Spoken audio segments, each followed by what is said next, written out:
Hello दोस्तों, आज हम लोग पढ़ेंगे पराग कोश। पराग कोश की संरचना, इसमें कितने लेयर होते हैं, इनका क्या काम होता है, पराग कोश कितने प्रकार के होते हैं, इन सब का हम लोग डिटेल में स्टडी करेंगे। ये बहुत ही इम्पॉर्टेंट है 12th वालों के लिए और BSc वालों के लिए। चलिए स्टार्ट करते हैं। पराग कोश इंग्लिश में एंथर कहते हैं। ये दो प्रकार का होता है। नंबर 1 है द्विकोष्ठी, जिसे कहते हैं डाइथिकस। डाइथिकस क्यों कहते हैं? जब इसमें दो पराग कोशक पाए जाते हैं उसे कहते हैं डाइथिकस। यानी कि दो पराग कोशक पाए जाने का मतलब कि कुछ इस प्रकार होगा पराग कोश, उसमें दो भागों में बटा होगा, इसीलिए इसे डाइथिकस कहते हैं।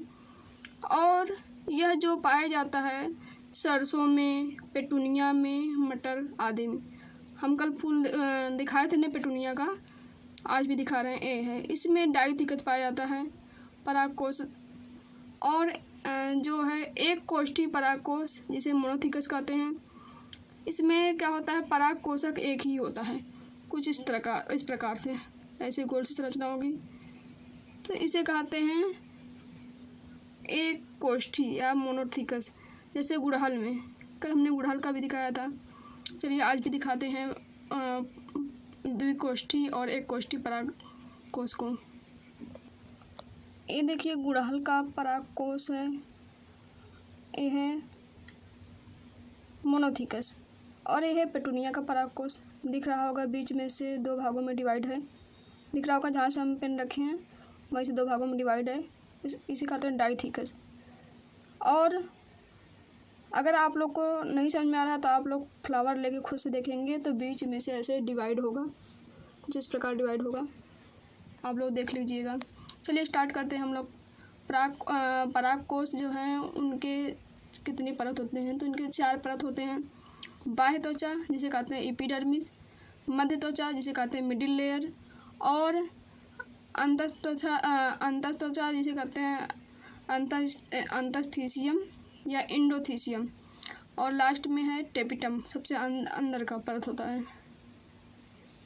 जो बाह्य त्वचा, मध्य त्वचा और आंतरिक त्वचा है, इन तीनों का काम होता है सुरक्षा प्रदान करना। यानी किसकी सुरक्षा प्रदान करना? जो परागकोश में परागकण होते हैं, छोटे छोटे परागकण होते हैं, उनकी सुरक्षा प्रदान करना, उन परागकण वेस्ट ना हो जाएं, क्योंकि यही जो है निषेचन में काम आते हैं, परागकण ही निषेचन में काम आते हैं। और तीनों का तो काम है सुरक्षा प्रदान करना, लेकिन जो इंडोथीसियम है इसका काम है पराग कोश के स्फुटन में सहायक बनना। पराग कोश के स्फुटन मतलब कि जब पराग कोश परिपक्व हो जाता है तो इसको पराग कोश कुछ इस प्रकार होता है ना। नॉर्मली में हम तो स्फुटित का स्ट्रक्चर बनाए हैं, कुछ इस प्रकार पैक होता है। तो इसकी जो झिल्लियाँ हैं इनको हटने में, झिल्लियाँ फट गई हैं, यही स्फुटन है, यानी इसको स्फुटन में सहायक करता है इंडोथीसियम। और टेपिटम का काम होता है बहुकेंद्रीय, यह बहुकेंद्रीय होता है, सघन होता है, कोशाद्रव्य में पोषण प्रदान करता है, और इसे बाह्य या परागकण जो होते हैं उनका बाह्य चोल का निर्माण करता है। यानी जो ये है टेपिटम, यह बहुकेंद्रीय होता है और बहुत ही सघन होता है, और जो कोशाद्रव्य है यानी जो परागकण की कोशिका उनको पोषण प्रदान करता है, उनको ऊर्जा देता है, तब ने जाके निषेचन करेंगे तो एक फल का निर्माण होगा। और ये जो परागकण होते हैं, इन परागकण के ऊपर बाह्य चोल होते हैं, उनका निर्माण भी करता है कौन? टेपिटम। टेपिटम ये अंदर वाला लेयर है, और इस पर 3 लेयर होते हैं, तीनों का नाम अलग अलग है। चलिए स्ट्रक्चर देखते हैं हम। ये है पराग कोश का जो ये लेयर है, इसे कहते हैं एपिडर्मिस। और ये है कनेक्टिव, यानी इसे योजी कहते हैं, यहीं से पुतंतु जो है जुड़े रहते हैं। इसका अनुप्रस्थ काटा गया है, यानी टीएस काटा गया है, इसलिए कुछ इस प्रकार स्ट्रक्चर दिख रहा है। और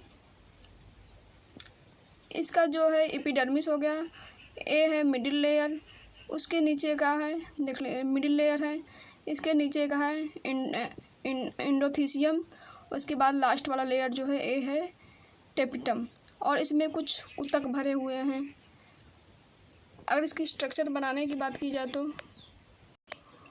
ज़्यादा कुछ नहीं करना है, कुछ इस प्रकार से लाइनिंग कर लेना है और यहाँ से ऐसे लाइनिंग कर लेना है, उसके बाद ऐसे टेपिटम बना देना है ऐसे, और इसके अंदर योजी बना देना है, और उसके बाद क्या करना है, यहाँ पे सभी कोशिकाएं को भर देना है, फिर ऊतक को भी ऐसे से भर देना है। बहुत ही आसान स्ट्रक्चर है, आप लोग बना सकते हैं और स्क्रीनशॉट ले लीजिए। बस इसका कटिंग जो बनाना ज़रूरी होता है, उसके बाद अंदर कुछ भी कोशिकाएं भर दीजिए। वीडियो अच्छा लगा हो लाइक कीजिए, कमेंट कीजिए और शेयर ज़रूर कीजिए, और चैनल को सब्सक्राइब भी कीजिए।